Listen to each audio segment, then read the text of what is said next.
Hey, well, welcome to 2026. Like, I have been looking forward to Monday, January 5th. I couldn't wait for it to come. Now, here it is. And it's 2026. I hope you're super excited about what you're going to build. And I couldn't think of a more perfect guest, someone that I have never met is passionate. If I think about passionate people in the mortgage business, she's definitely the top five. Uh, Passionate about veterans, passionate about helping the consumer get the best deal in the mortgage industry, runs an amazing team, had an amazing year in 2025. So I'm excited to bring up Elizabeth Cassidy. Welcome to Coaching with Chris. Hey, what is up, my guy? Hi, thanks for having me. Yeah. So, like, look, 2026 is here. I can't believe it. It happened fast. I feel like it was just last year. I was thinking we had a retreat. We were planning all these things and doing all this stuff. And now here it is, 2026, 1 year later. It went really fast. But first, before we get into 2026, Yeah. how the heck did you get into mortgage? And when did you start? How did this walk us through this little journey of yours? This is a fun story. So, I was in the military many, many years ago. I didn't know what I wanted to do after high school. I knew I didn't want to go to college. So, joined the Air Force, found a husband, had a couple babies, did the thing. And when I left, I really needed a career that kind of took me from place to place because my husband is still serving. So, I landed on being a teacher. Well, I realized I don't like other people's kids. So I like them in moderation. You give me other people's kids for 6-7 hours a day. I was like, this is not the vibe. Yeah. So I had just bought my first house. My husband was living in DC, so we had just bought our first house in the Phoenix market, and I actually really enjoyed the process. And so my realtor was like, "Come be a realtor. Like, get out of education, come be a realtor. You can be a realtor anywhere. Like, they're selling houses in every market." Yeah. So we did that. So I actually started in the whole mortgage and real estate space by jumping into it to get me out of the classroom. And I was a terrible real estate agent. I was awful. I would convince people not to buy houses because I thought they were ugly.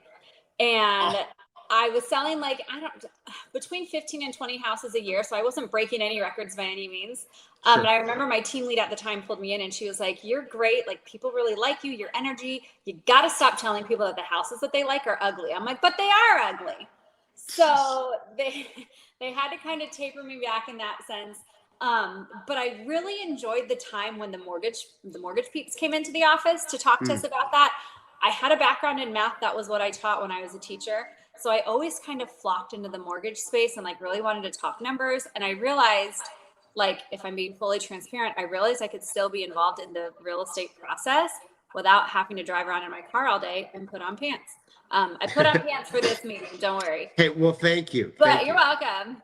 But that really was like, I was like, I'm good at the math side of it. I'm good with people, but I don't have to be out and about in my car all day. I was getting speeding tickets like once a quarter being a real estate agent. Like, it was just not a good look for me.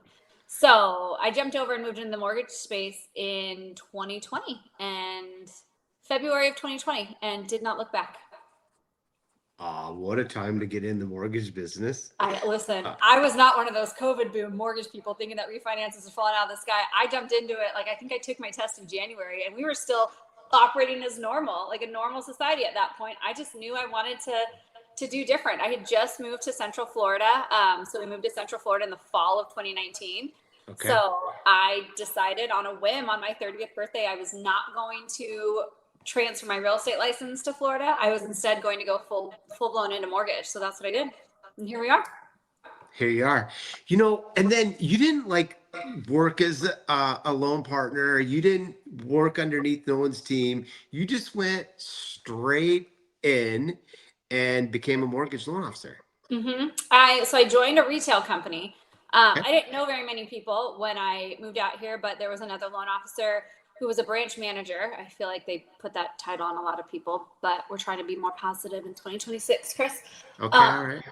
so she was a branch manager at the time Okay. for a retail company here in town. And she was like, "Oh, you're getting your mortgage license?" I was like, "Yeah, I don't know what I'm going to do." She's like, "Come work for me." So I did. And I remember very vividly the first like 2-3 weeks, like I tapped into a lot of my real estate experience when it came to like getting your CRM together, like reaching out to your sphere to see who you could share the news that you're pivoted over into mortgage. and start building a brand and a presence and really finding your niche. That's something that's really drilled into you when you are in real estate, is find your Mm. niche. You can't do everything. You can't do new home construction and commercial and rentals, and like, you got to find your niche. So I decided my niche was going to be VA. Okay. Out here in Central Florida, we have a pretty big military base. There's a lot of big ones throughout Florida. And I remember pretty specifically that she looked at me and she was like, if you focus on VA in this market, you'll fail. And I was like, well, Whoa. I guess hold my beer and we'll see if that happens or not. And yeah, that person's now an LOA for someone else, and I'm not. So we'll just let the audience decide how that story wrote itself. Well, I think the story wrote perfectly for you. Thank you. You know, I've been talking about loan officers and losing their fight. And what I love about you is that you have a fight. You're a fighter in a good sense, meaning Yeah. that, right, like you'll do the things that you need to do that you feel passionate about and that will help your business, but also you will never forget the consumer. No. And talking to you, I feel like that always comes back. Like, but Chris, I'm passionate about the VA side. But Mhm. Chris, I'm really passionate about veterans, and so I love it that you always bring me back to that spot. So now, what I want everyone to know before we go on to this into the story is that so many times I hear owners or other originators that want to build their branch or build their little team. They're like, I'm looking to hire experienced loan officers. And I go, oh, but you're missing out on maybe some of the greatest talent. And looking at experienced loan officers, can I say is a mistake? I've only hired 2 or 3 loan Mhm. officers, uh, and that came experienced. Yeah. And yet I'll still average out of my team 8.4 loans apiece per LO for the whole team. Yep. And majority came with no experience. So it's like, look at Elizabeth, no experience, and then just kicked butt. And So I just love that part. I actually applied for another company here in my town that prides themselves and advertises that they are military. Their owner is military, and this was in 2020. They wouldn't even look at me. They wouldn't return my phone call. They wouldn't return my email. They wouldn't do anything. About a year and a half later, they, you know how they do. They start recruiting. They see the volume. They want to hire. They want to bring experienced people in. And I ignored it for a couple months. And then one day, I was just in one of those moods. I was like, oh, we feel a little bit spicy. Let's take one of these calls. So I took it, and they were like, "Oh, we're calling to set up an interview with you. We would like to discuss an opportunity with you." And I was like, "Is this about my application?" And the guy on the phone didn't know what to say. And he was like, "Yes." I was like, "Really? You guys are calling for my application from January of 2020?" And he got real quiet. And Oh I was no. like, honey, I applied with you guys 18 months ago. Word of advice, don't ever sleep on a new person or a veteran ever again, especially when you advertise in this town that you are a primary VA lender. Sure. So I love that. I don't ever, obviously I did not go work for them. But I tell my team all the time, if I want to look at hiring new people, I would much rather hire brand new, fresh out of mortgage school versus, and it's not to discredit experienced loan officers, but we have our For ways, we sure. have our tricks, we have our Yeah. nuances and our quirks. Someone that's fresh, you can train them how you feel success looks, and success looks great in a lot of different stories for a lot of different people. So I agree with you. I like that. I like being the new person. And I would say for 2026, creating a program to develop and grow loan officers is Mhm. something very important for our growth. And like just like Elizabeth, you have a lot to add. You have a lot to give to even a beginning loan officer or someone just new to the industry. You would have a lot to add. And I know that you're going to coach up some amazing LOs in your career Yes. that'll look back and go, I couldn't do it without Elizabeth. But Yep. the reason why we leave is other companies don't have a program to coach you up. Yeah, you kind of plateau at a certain point where the company is no longer helping you grow, you're helping the company grow. And that's a great feeling to have when it's like a mutual reciprocation of appreciation and gratitude. But when that gratitude turns one-sided, that's when experienced loan officers start looking and start pivoting their business. So there's a place for it. Don't get me wrong. There is certainly a place for it, but I think growing the new loan officers is going to be the way for the next 5-10 years, especially as we still try to grow the broker channel. I'm so excited for the day where the broker channel tips and we are now 50% or more of the entire originators. Like if I have to do originations for the next 20 years, I'm going to stick it out until we get to that point, because I want to see that shift happen. It's going to be awesome. That's a cool shift. So shifting gears a little bit, Yep. let's talk about 25. You saw a lot of growth in 25. Yeah. Um, if I'm a loan officer and I'm listening, what would you say were some of the key things that you could contribute to your growth in 2025 that maybe would help someone listening today? Purchases are powerful. That's what I tell Mm, my team all the time. Refinances are going to come in waves. You don't ever want to be the loan officer that only flocks your feathers out there when you are hitting big numbers in refinances. Purchases in your past client database, when you help them purchase their property, is going to pay you out tenfold. Refinances have their place in our industry. Don't ever catch me talking about how like they're beneath me, because we do them all the time. But purchases are powerful because it gives you the opportunity to build relationships. And I tell new loan officers, anyone that'll listen to me, I don't know everything about every guideline. I know how to use ChatGPT. I have all of my AEs and CEOs saved in my phone. So when I need a guideline question answered, I know who to call and I can get answers in minutes. I know how to build relationships, and relationships come from purchases, because you can build a relationship with the buyer's agent, the listing agent, the title company, the home inspector, the insurance person. Like, you don't have opportunities to build all those relationships when you are in a refinance. I got referrals last year from home inspectors, from my insurance representatives, from buyer's agents that their clients were moving out of state, and they just remembered how easy it was when I did the buyer for their listing for VA, and their clients were VA, but they're buying in Virginia or wherever. Relationships are probably, in my opinion, 10 times more powerful than knowing everything there is to know about how to originate a mortgage. We have resources in this world for how to do an origination flawlessly. You can't outsource relationships. So you have to figure out a way, as you as an individual, to be able to build relationships with the people that you want. You're not going to be everyone's cup of tea. I personally prefer tequila, so I'm okay with not being everyone's cup of tea. So when you focus on purchases, you're giving yourself the opportunity to build potentially 4 or 5 relationships that can bring you business in the future, and that hands down is more powerful than refinance markets. I agree. So, uh, what Elizabeth just said was she built buckets in realtor relationships, VIP relationships, and then she works her database. By the way, it's not that complicated, but the top performers like Elizabeth just think everybody should do it this way, and everybody does it this way. And by the way, they don't. But look how simple she just explained it and how easy this is. She basically has 3 main buckets where I know that there's a veteran piece to that she definitely gets to. So let's talk about that, because I know you're passionate about it.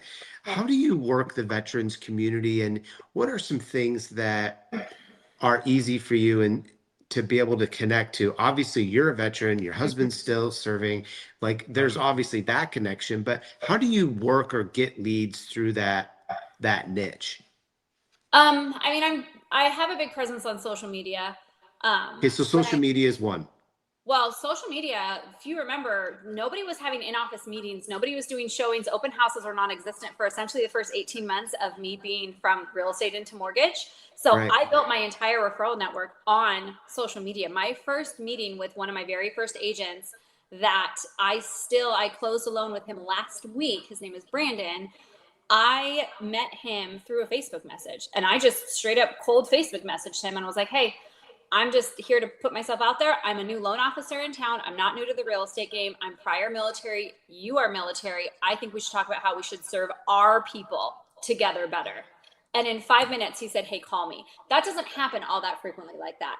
But it was the fact that I had zero qualms about putting myself out there and telling people, like, I'm going to serve your people well, but you have to be ready in your business, Mr. or Mrs. Real Estate Agent, to take a little bit of a jump to say, hey, let me go ahead and try this person out. And I still do that to this day. I still put it on my goals every single month that I want to have 3 to 5 in-person meetings with new real estate agents or new brokerages, new team leads, new things like that, where I want to get in front of new people that don't know me.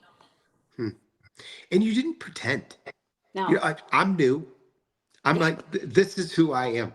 There's no But I'm reason to not lie new to about real it because they're estate. going to find it out anyways. And then if you lie about it, they're going to be like, not only are you new, but you also are a shitty liar. So sorry, I Right. said that word. You're fine. There was no reason to lie about it. Like, it's just like how when we have to deliver bad news, like, it's so much easier to just rip the Band-Aid off and go deliver the bad news to the consumer and figure out a way to fix their loan than it is to sit on it and dwell on it for 2 days. Like, just be honest about it and be yourself. You're going to attract the people that you want to work with and that people that want to work with you, but you're not going to do that on a facade. Like, we can't Kim Kardashian our industry and fake it head to toe and think that we're going to be successful. It doesn't work. No, it doesn't work. No offense to the Kardashians. No, we don't need any letters. We don't need any letters. Uh, hey, what were 2 maybe tiny things that were tweaks in 25 that you saw success with? I mean, these were some big things that you just told us, which were great, amazing nuggets. What's some small little nuggets that people overlook? That's a good question. So I think one of the first tweaks that I made was I stopped trying to do it all.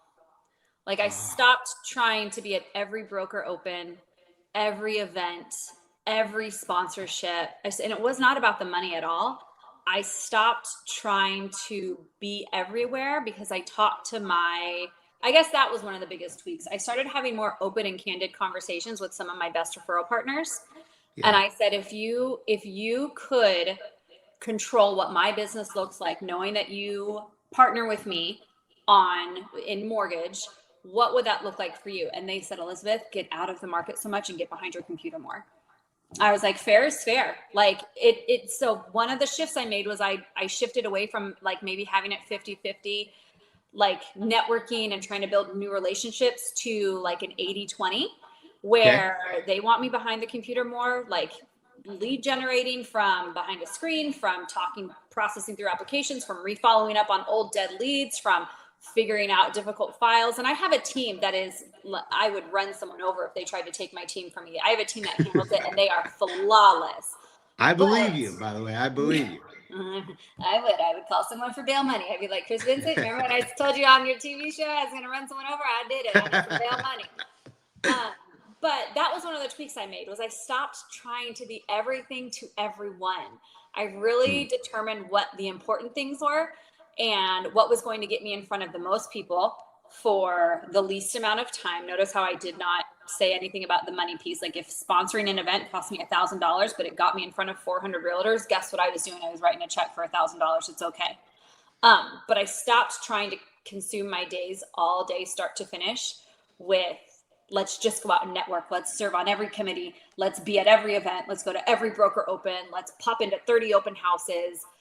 Those activities are great when you are trying to build your business, but when you are trying to sustain and really deepen the relationships of what you currently have, you have to at some point decide, like, that phase is not completely over, but a little bit over. And let's really dive in a little bit deeper to the people that do trust us and like working with us, and figure out how to support their businesses better. It's strategic. It is. It is. I And am, from what I've been told, more people know about me in the market now that I am a little bit more selective as to where I go. mhm. Like, I'm not just the lender that's always going to pop up to every single event, every single chamber meeting, every single everything. So you have to kind of treat yourself. I learned this actually from Ashley Bedford. I Mm, adore her. I love Um, her. Shout out to Ashley. she said to me, she goes, I want to be looked at as the Birkin bag of loan officers. And I was Yeah. like, I really like that. Like, when she shows up to somewhere, it's almost like a luxury. Like, oh my gosh, this is important. This is an important enough event that Ashley is coming out of her office to be here. We are important individuals. So that was one of the biggest changes that I made, was that I stopped watering myself down and being available to every event, everything, and really made it intentional to only go to the ones that were really strategic and a big bang for my buck. The second big change that I made, and it wasn't so much a big change in terms of, well, I mean, I guess, yeah, it was a big change. I paid my people more. That's Let's hear. I love gonna this. ruffle a lot of feathers. No, this is great. I was dealing with some turnover, and Okay. nobody likes that feeling. You don't like the feeling of having to fire someone or having to replace someone. You feel like you're starting over. And I really try to carry the Gary V mindset of like hire slow and fire fast, but I didn't even want to get to the point where I was firing. So I knew the people that I had in my circle were the ones that I like would do this job for the next 20 years with. I decided I was going to pay them more.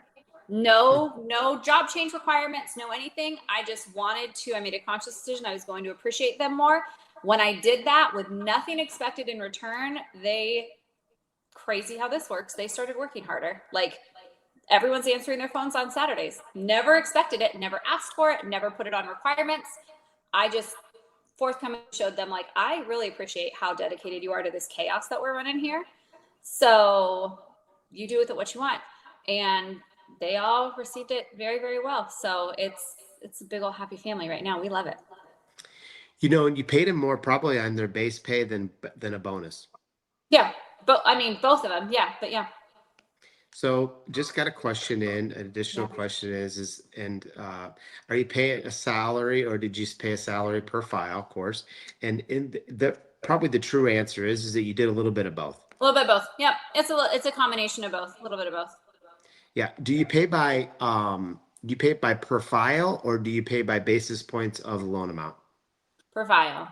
Me too. If I choose to cut my comp to keep a deal to keep a relationship intact, I'm not going to affect somebody else's income because of that. I'm doing that because I see the value in maintaining that relationship, because that relationship will bring us 10, 20, 30 more loans in the next year. So I do it per unit. We have some metrics. Certain files, if they're paid differently, the metrics changes, but no, it's a per file thing. I don't like the feeling of basis points because I don't want people to have that in the back of their mind that they want to sell, full comp files all the time. Like sometimes there's very much a need to make sure that people get really good deals, whether it's to win a deal or to get someone into their house because they truly are strapped for funds, whatever the case may be. But we don't do basis points over here. The other change I made was I had my team start rewriting all of their loans in their own name. They don't put them under my own name. No. And that was one that in previous years with different mentorship, I was told to change. And the mantra to me was, if you can't beat them, join them. If you can't originate 600-700 loans on your own and you still want to get to that high price, high mark on Scotsman Guide, well, then you got to do what everyone else is doing. You got to write everyone's loans under your own name. And it just felt slimy to me. So we stopped doing it. I let my people write their loans under their own name, didn't take commission splits on it. We did that to make sure that everyone was getting full credit for their own originations and their own relationships and their own markets. So yeah, there was some changes in that sense. You and I think alike. Like I see the top Scotsman's Guide person or whatever. And the one question I always ask, show me the W-2 or show me the 1099. Yeah. Like it doesn't show me matter. how many support staff salaries are on your payroll. Yeah, the net. Yeah. And because at the end of the day, it doesn't matter how many you do, it matters your net. Yeah. So like who get credit for the loan under my team? I didn't care. I don't care. Trophies are great, but a W-2 or 1099 net pay to me is way better. Yeah. And that's why I'm in it. Part of the reason. I buy myself my own trophies with my own W-2 yeah. 1099. I don't care. I'll buy myself my own prizes. Right. So jumping into 2026, what are you excited about for 2026? And second question is that what goals did you put in place that were different than 2025? So I don't even know if we said this or if we need to, but I'm with Edge Home Finance. So Tom Allis, our CEO. Love Tom. I text him Monday. I was like, we doing this again, Tom? He's like, we secretly love it. I was like, all right, run it back. I don't believe in really like reinventing the entire wheel just because it's a new year. I looked at what I did last year And I decided to put more pressure on one thing that I did not put enough pressure on, and that was pre-approval conversion. Um, Mm. I'm a weird numbers person, so I have spreadsheets for just about everything. I tracked my conversion of how many pre-approvals I gave out. I send out letters every time someone gets pre-approved. And I ripped this off from Skylar Welsh. So don't think all of my ideas are like my own brainchild. This is why I really believe in going to conventions and conferences and all these things your first couple of years in the industry, because you will get all the good ideas from all the good top producers. Skylar will send, congratulations, you're pre-approved cards with full glitter in Hmm. them. So I started doing the same thing. It's confetti.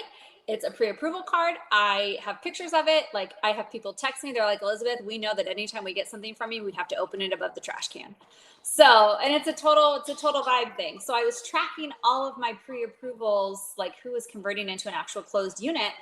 And I didn't love the number. Like, it was just under 50%. So Mm. I was like, we're going to do more follow up and more conversion on that. So that is my one big goal for 2026 is I want to stay more on top of our pre-approvals with our consumers and their real estate agents, just to make sure that we're not losing clients because we're just not following up with them more rigorously. So I mean, the goal for 2026 is obviously to beat what I did last year. I would like to beat it by 25%. Is Hmm. that crazy? Probably, but I've always been known to run a little crazy. Mm. So, and then I would like to grow a couple of more loan officers within me to make sure that I'm helping mentor the next generation. Because I'm gonna be honest, I ain't trying to do this job for another 20 years, Chris. You So told me you were in for 20. You told me you're in. if we cannot get the broker channel Oh, over okay. All right. 50%. So listen, all you headhunter recruiters, for all you big broker shops, I know all you jokers because you've all tried to call me. Y'all better do your job and stop recruiting from the broker channel. Go after retail so we can grow the number of brokers so people like Elizabeth can retire. We want to see it get to 50. But those are the goals. Bring a couple more loan officers so I can help them develop their business and however they want to develop it, and stay more on top of pre-approvals and close 25% more loans than we did last year. We'll see how it rolls. I love it. It's simple. Grow 25% and cruise it. By the way, let me just talk about a stat, okay? 50% average conversion on prequals is actually an average great percentage. It's actually pretty good. Yeah. And she's like, I gotta beat it.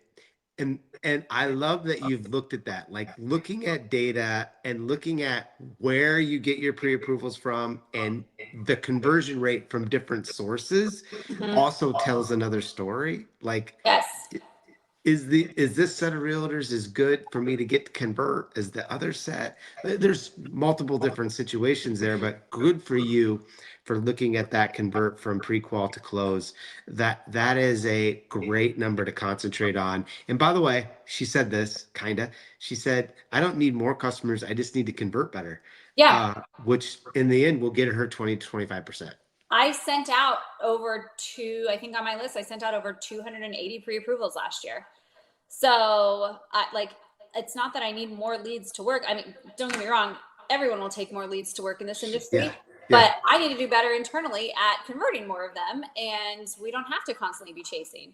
The last goal that I have, and this is just me personal being competitive, I was awarded top VA originator at AIM this Mm. past year. I had a market share of, I want to say, somewhere between 1.2 and 1.3. So just like the psycho in my brain, I was like, Mhm. it's 2% or nothing next year. So Okay. I'm obnoxiously pushing for 2%. And that is thanks to Jonathan Haddad making me a sick, twisted individual when it comes time to focus on competition. Oh, he's competitive. Oh my God, yes. So So wrapping up, one of the fun questions I've been asking lately, and this is a tougher one, so I'm telling you it's a tough question okay, right up front. But I know you got this. I know you got this. I've been working with loan officers and realtors, what's called completing and remembering, hmm and it's a system of takes you through 25 and kind of walks you through some things to get you ready for 2026. So it's 14 questions in 2025 and 11 on 2026. okay, But there's a question in 2025 that I'm just dying to know how you're going to answer this. Are you ready? yeah. So the question is, what compliment would you have liked to receive in 2025 that you What didn't get? what compliment would I like to have received? That you didn't get in 2025. So while your brain is thinking, let me tell you. Let me tell you mine. I It was got a real vulgar answer, so I'm not Okay, well, gonna I'm say. just not. I'm going to shut up and let you tell me. No, I don't want to say that one, Chris. We'll get some lawsuit letters if we say that. Oh, okay. Give me what your answer was, if you're allowed to. I am. I want to give it to you. So I was on my phone with my therapist, and I asked him the question, and he answered it. And I go, "Can I have that one too?" And he said, "Well, sure." And the answer was sacrifice. Like the things that you did in 2025 is going to truly pay off in 2026 and Yeah. 2027. Keep going. You're on the right track. The sacrifices and the things that you did in 2025 is going to pay off forward. Don't quit. And I was like, that's what I needed. So when you're thinking about that and you think about this tough question, what would have been the compliment that you wish you would have received in 2025? Hmm.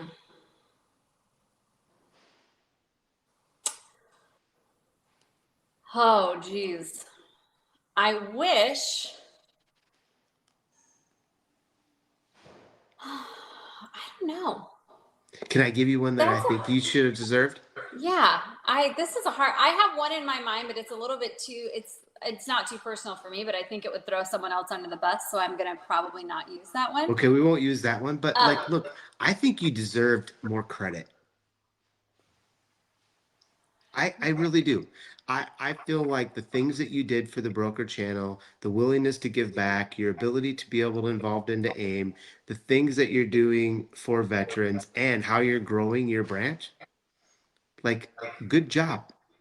Thank you. I think that it in the future, it's you're gonna see all of those things pay back off 2 to 3 times what you did in 2025, and I think you need that credit. Thank you. What do you I think? appreciate that. I don't disagree with you, but I have always been told and probably conditioned that I am better seen and not heard. And it's Mm, not like that's not a like a oh you're pretty. I don't think I'm pretty. It's a Elizabeth. When you start talking, you either rile people up and get them pumped up and excited for you, or you piss some people off. So I have been told like less words from you is better, but when you do speak, you're very powerful in what you say to people. Um, I wish for 2026 that maybe a little bit similar to what you did. I wish I would have been given a little bit more gratitude to the people that I impacted, mm, especially coming off of 24 leading into 25. I wish there would have been more gratitude mm, for some individuals that I knew that I had some positive impacts in their career and in their business, and there wasn't, and that one stung a little bit. mm. So learning that, I have decided I'm going, when people want to give me compliments and want to show me gratitude, I'm going to open it and welcome it with open arms, because I used to always be the one like, no, don't give me the attention, don't give me the Right. gratitude, Push it away. I'm not worth it, don't do that, wait, give it to someone else that needs it more. And I should probably welcome it a little bit more. That's probably on a personal level what I need to focus on a little bit more in 26. Well, thank you for being on Coaching with Chris. You're killing it. I'm super proud of you. I can't wait to see what 2026 does. And I just appreciate you. Thank you much. I appreciate it. Can I say one more thing since we're live? Sure. I believe in manifesting, okay? I believe in speaking into existence what you want to happen in the world. And the one thing that I want to happen in 2026 is being given the opportunity to speak to real estate agents at some sort of real estate agent convention on the VA loans and giving realtors more power and confidence behind VA. So if anyone in here is listening and you guys are with a brokerage that has conferences or conventions or any of the things, and you guys need someone that is passionate on VA, I've been told I'm not afraid of a stage. So I can do that. I'm just going to manifest it and put it out there now. That's Cool, all. because I'm going to book you in February. Oh, Done. where are we going? All right, sweet. You're going to the north. Bring your coat. Okay. All right, Chris, I live in Florida. I know. Have a Thank great day. you. Thank you. Have a good day.